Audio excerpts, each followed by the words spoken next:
Good morning friends. AD civil services classes में आपका स्वागत है। फ्रेंड्स, आज के लेक्चर में मैं उन 8 क्वेश्चन पर डिस्कस करूंगा जिसके आंसर काफ़ी विवादित हैं और उसका जो आंसर है वो फाइनली आयोग के द्वारा तय किया जाना है। इसमें मैं आपको आंसर नहीं बताऊंगा, मैं बस उन क्वेश्चन को डिस्कस करूंगा जो आयोग तय करेगा उसका आंसर क्या होगा आंसर के आने के बाद।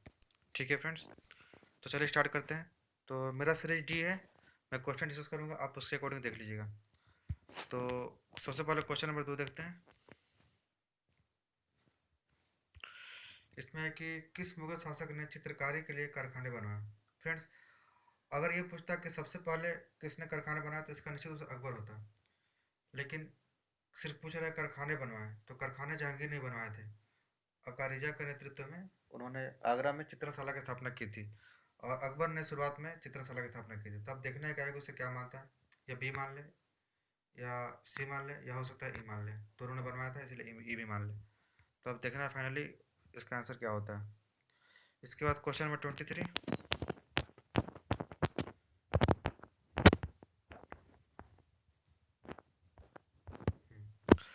ये क्वेश्चन है कि खनिज और जिले के निम्न जोड़ों में कौन सा जोड़ा सही है। फर्स्ट बार में तो लगता है लाइमस्टोन कैम्बूर होना चाहिए इसका, लेकिन किसी एरिया में थोड़ा सा भी कुछ मिलेगा तो मान लीजिए कि आयोग उसको मान लेगा कि वहाँ पर मिला हुआ है। इसलिए इन स- इन इस टाइप के क्वेश्चन में जनरली ई आंसर हो जाता है। तो अब देखना है कि या तो इसका आंसर ए मान ले आयोग या तो नहीं तो ई मान ले। इसके बाद ये क्वेश्चन 24 नंबर, उद्योग और स्थान के निम्न जोड़ों में कौन सा जोड़ा सही नहीं है।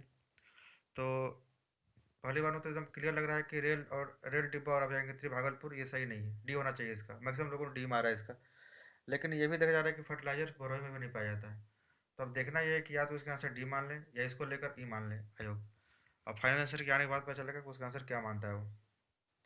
इसके बाद चलते हैं क्वेश्चन नंबर 27। 27 में काफ़ी कंफ्यूजिंग वाला क्वेश्चन था। इसमें पूछ रहा है कि एक मिनट, इसमें पूछ रहा है कि बिहार राज्य के कुल भौगोलिक क्षेत्र की तुलना में समस्त वन क्षेत्र का प्रतिशत कितना है। फ्रेंड्स, अगर आप फॉरेस्ट सर्वे देखते हैं स्टेट बिहार का, तो उसमें 2019 के अकॉर्डिंग 7.76% एग्जैक्ट डाटा इसका है। तो अगर आयोग लगभग लेके चलता है तो ए मान लेगा उसका 7.27। लेकिन अगर एग्जैक्ट डाटा को लेकर चलेगा तो मान लीजिए कि उसका ही मान लेगा। तो जैसे कि ये क्वेश्चन भी आया हुआ था, प्रकाश सूर्य से प्रकाश कितना देर में पहुंचता है पृथ्वी पर, 8 मिनट दिया हुआ था उसमें। और उसमें फाइनली आयोग ने उसका ई माना था क्योंकि 8 मिनट 15 सेकंड पहुंचता है। तो अब देखना है कि लगभग लेके चलता है आयोग या फिर या फिर वो एग्जैक्ट डाटा लेता है, उस पर डिपेंड करता है वो। इसके बाद क्वेश्चन नंबर 28 देखते हैं।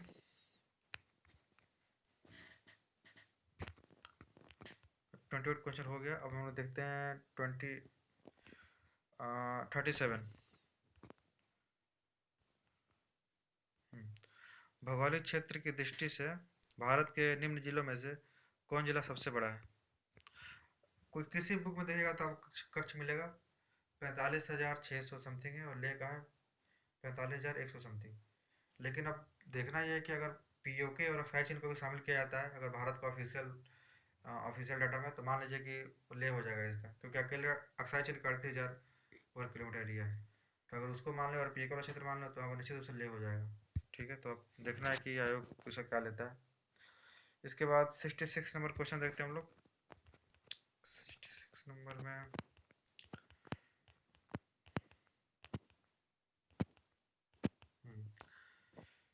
ये क्वेश्चन भी काफ़ी आसान था। प्रसिद्ध गीत सरफरोशी की तमन्ना अब हमारे दिल में के रचयिता कौन है। पहली बार में रामप्रसाद बिस्मिल लग रहा है और मुझे लगता है कि 99.55 में रामप्रसाद बिस्मिल ही मारा है इसका। लेकिन फंस रहा रचयिता पे।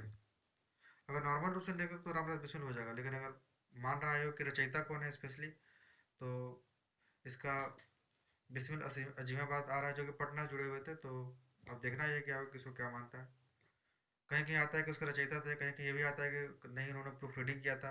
तो अभी इसमें बहुत ज़्यादा कन्फ्यूजन है। तो मान के चलिए कि इसका आंसर या तो डी होगा नहीं तो ई होगा। अगर डी मान के चलिए, लेकिन आयोग का भरोसा नहीं है, ये भी मान सकता हो।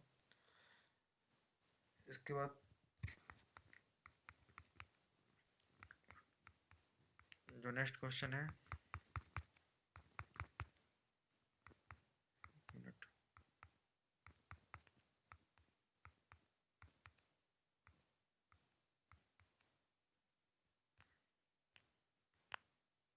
ये तो हो गया। अब नेक्स्ट क्वेश्चन हम लोग आते हैं 95 में।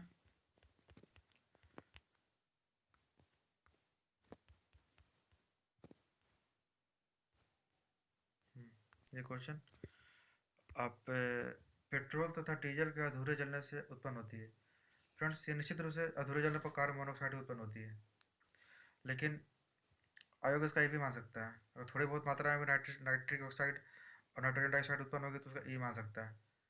लेकिन मैक्सिमम बच्चों ने इसका डी लगाया हुआ है, लेकिन आयोग का भरोसा नहीं, क्योंकि ये क्वेश्चन आया हुआ था पिछली बार ही 64-65 में आया हुआ था कि ग्रीन हाउस गैस का मुख्य मुख्य घटक कौन सा है। देखिए friends, मुख्य घटक तो कार्बन डाइऑक्साइड ही होता है उसका, लेकिन आयोग ने उसका ई मान लिया था, जो कि होना चाहिए था कार्बन डाइऑक्साइड। तो यहाँ पर भी अगर उसको बेस लेके चलेंगे तो ई होना चाहिए आयोग के अकॉर्डिंग। तो अब देखना ये है कि आयोग इसे क्या मानता है, या तो डी मान लें नहीं तो ई मान लें।